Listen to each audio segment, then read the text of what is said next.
한 가정에서 태어나 같은 밥을 먹고 자란 형제가 있습니다. 하지만 신은 이들에게 너무나도 잔혹하고 정반대인 운명을 부여했죠. 동생은 지옥 같은 납치 생활에서 기적적으로 탈출해 전 국민의 사랑을 받는 영웅이 되었습니다.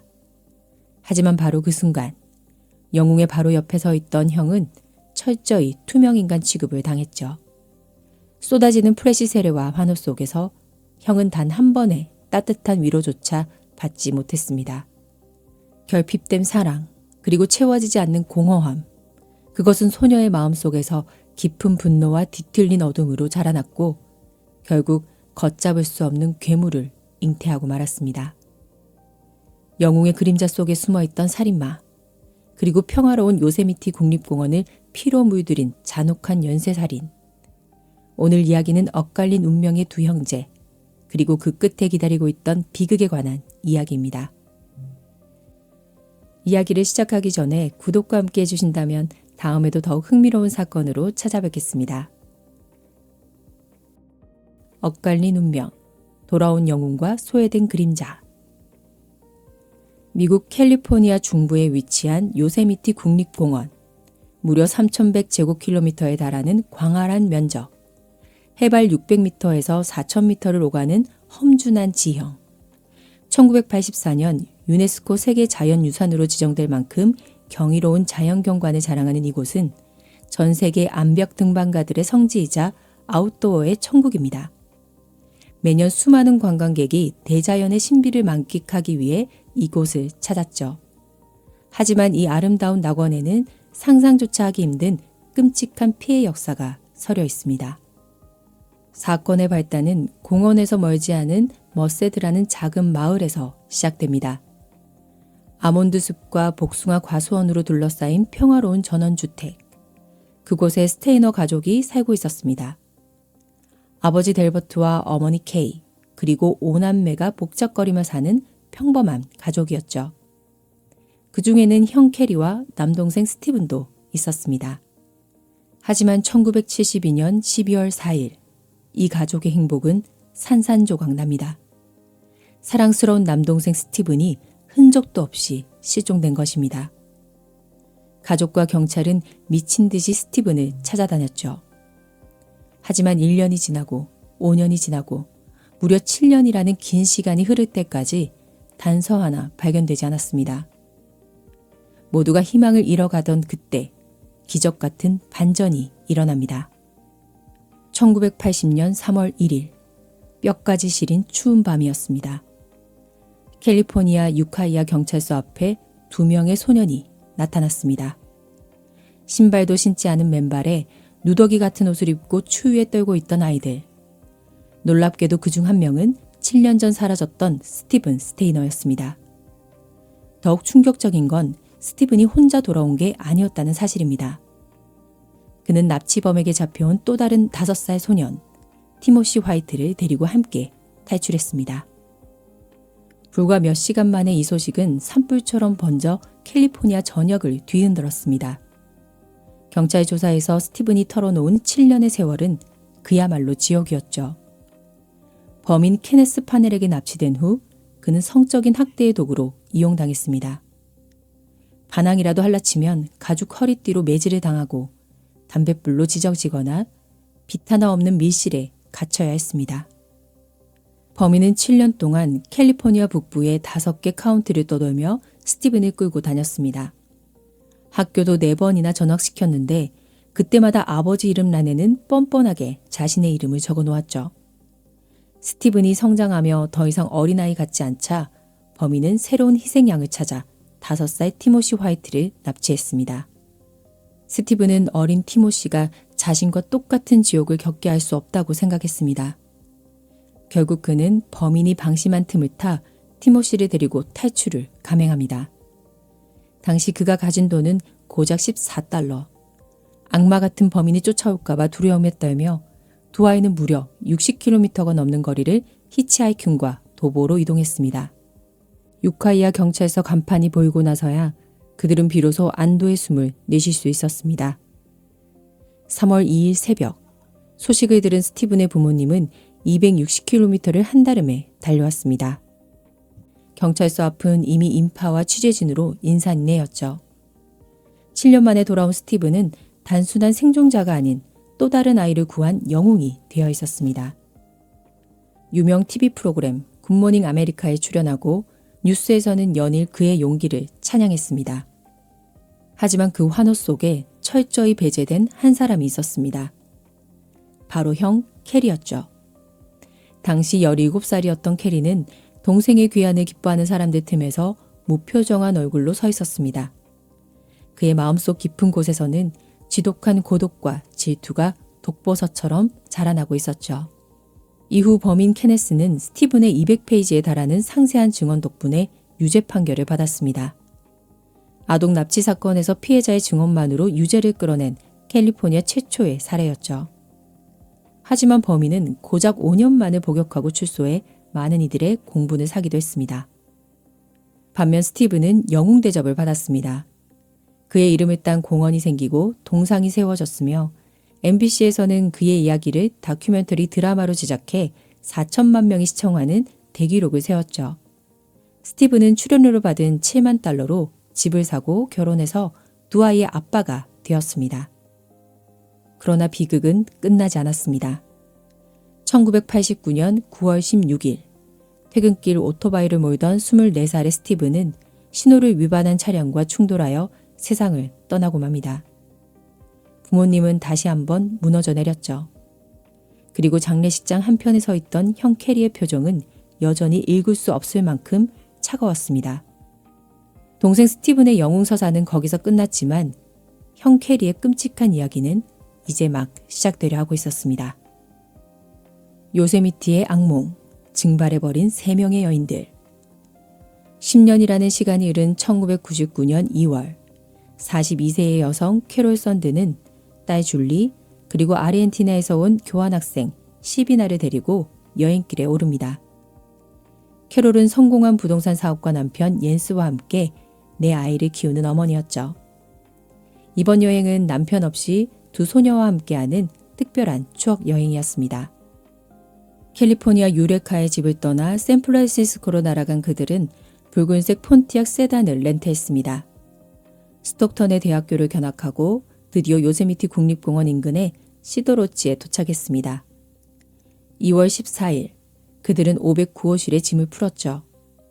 하지만 며칠 뒤 이 평범한 여행은 미국 전역을 공포로 몰아넣은 미스터리 실종 사건으로 변모합니다. 2월 15일 저녁 호텔 레스토랑에서 식사를 마친 3사람은 120번 도로 근처에서 웅장한 삼나무 숲을 구경하는 모습이 목격되었습니다. 그리고 그게 마지막이었습니다. 그들은 감쪽같이 증발해버렸죠. 원래 일정대로라면 샌프란시스코 공항에서 남편 옌스를 만나야 했지만 그들은 나타나지 않았습니다. 평소 계획적이고 꼼꼼했던 아내가 연락이 두절되자 옌스는 즉시 경찰에 신고했죠. 경찰이 출동한 509호실은 기이할 정도로 깨끗했습니다. 싸운 흔적도 없어진 물건도 없었습니다. 바닥에 젖은 수건 몇 장이 널려 있을 뿐 방 열쇠는 테이블 위에 얌전히 놓여 있었죠. 렌터카도 주차장에 없었기에 경찰은 처음엔 단순 길 이름이나 교통사고를 의심했습니다. 하지만 의심스러운 점들이 발견되기 시작했습니다. FBI 요원 제임스와 닉이 방을 정밀 감식한 결과 베개 커버 하나와 잡동사니 주머니, 담요 한 장이 사라진 것을 알아냈습니다. 게다가 방 안에는 지문조차 거의 남아있지 않았죠. 지나치게 깔끔하게 치워진 방, 이건 범죄의 냄새였습니다. 수사가 난항을 겪던 중 로치에서 2시간 거리인 모데스토 거리에서 캐롤의 지갑이 발견됩니다. 누군가 지갑을 버리고 간 것이었죠. 수사팀은 지갑 발견 장소 주변을 샅샅이 뒤졌지만 성과는 없었습니다. 남편 옌스는 현상금을 25만 달러에서 30만 달러까지 올리며 아내와 딸을 찾으려 애썼습니다. 실종 한 달 뒤인 3월 18일 드디어 끔찍한 진실의 일부가 드러납니다. 롱반 지역의 으슥한 숲속 도로변에서 뼈대만 남은 채 전소된 차량 한 대가 발견된 것입니다. 바로 캐롤이 렌트한 붉은색 폰티악이었죠. 현장은 참혹했습니다. 차체는 불에 타 녹아내렸고 트렁크를 열자 심하게 훼손된 시신 2구가 발견되었습니다. 치과 기록 대조 결과 캐롤과 교환학생 실비나였습니다. 법의학자들은 시신 감식 중 중요한 단서를 발견했습니다. 불에 탄 캐롤의 위장에서 브로콜리와 콜리플라워가 소화되지 않은 채 발견된 것입니다. 이는 실종 당일 저녁 식사 메뉴와 일치했습니다. 즉 그들은 저녁 식사 직후 살해당했다는 뜻이죠. 하지만 여전히 딸 줄리의 행방은 묘연했습니다.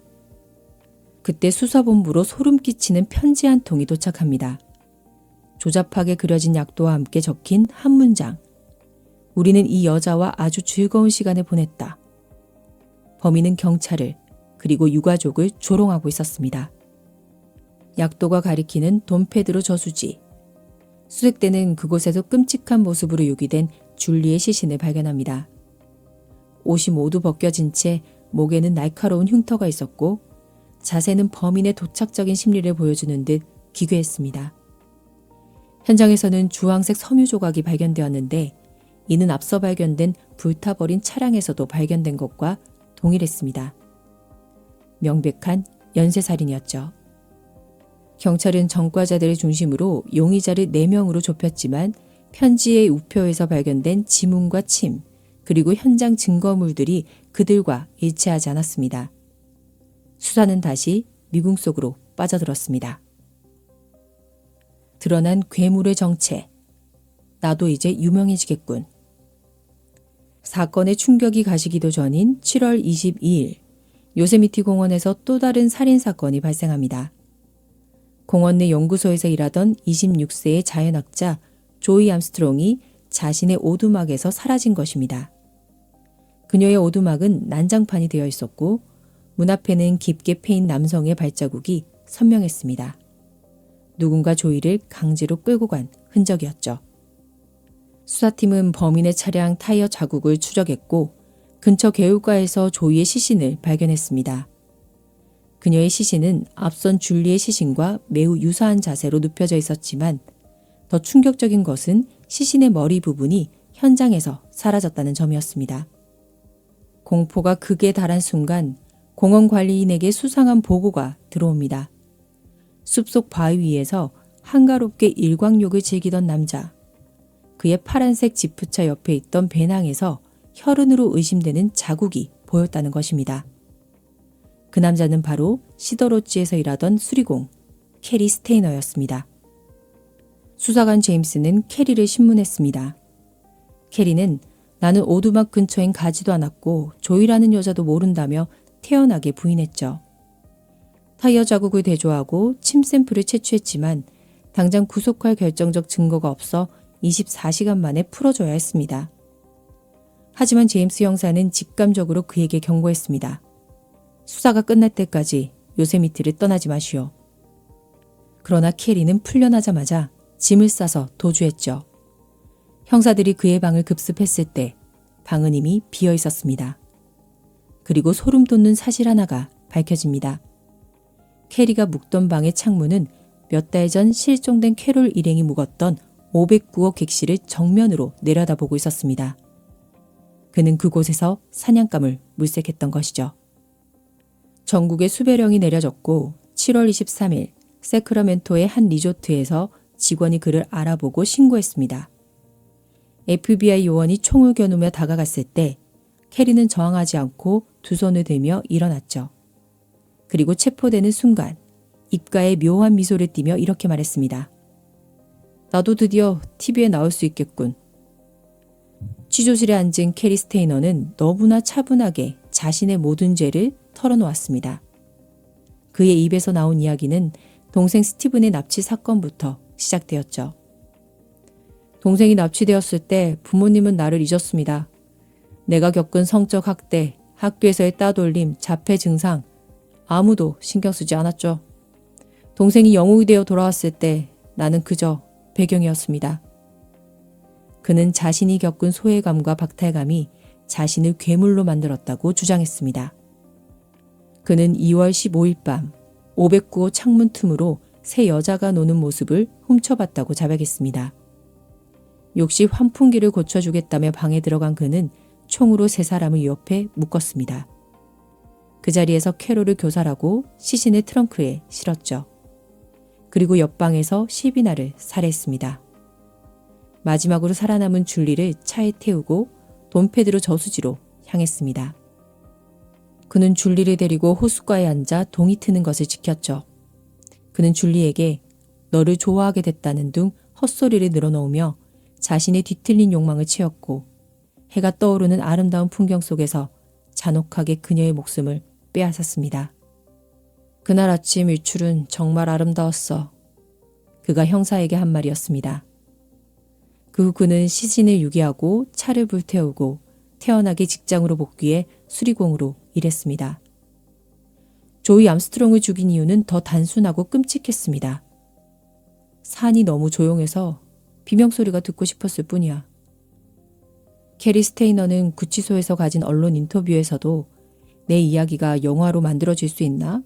책으로 나오면 인쇄를 받을 수 있나? 라며 오직 자신의 유명세에만 관심을 보였습니다. 동생이 받았던 관심을 이제는 자신이 살인마로서 받고 있다는 사실에 희열을 느끼는 듯 했습니다. 재판 결과 캐리 스테이너는 조이 암스트롱 살해 혐의로 가석방 없는 종신형을, 그리고 캐롤, 줄리, 시비나 3명을 살해한 혐의로 사형을 선고받았습니다. 배심원단은 그의 불우한 어린 시절이나 정신적인 문제를 감안하더라도 그가 저지른 범죄의 계획성과 잔혹함은 용서받을 수 없다고 판단했습니다. 2002년 사형 선고 이후 그는 현재 캘리포니아 샌퀸틴 주립교도소의 사형수 감방에 수감되어 있습니다. 2019년 캘리포니아주가 사형 집행을 잠정 중단하면서 그는 죽는 날까지 감옥이라는 또 다른 지옥에 갇혀있게 되었습니다. 한 명은 지옥에서 살아 돌아온 영웅으로, 다른 한 명은 스스로 지옥을 만든 살인마로, 한 지붕 아래서 자란 두 형제의 엇갈린 운명은 무관심과 결핍이 인간을 어디까지 타락시킬 수 있는지를 보여주는 가장 비극적인 사례로 남았습니다. 오늘 준비한 이야기는 여기까지입니다. 구독과 좋아요는 영상 제작에 큰 힘이 됩니다. 다음 시간에 뵐게요.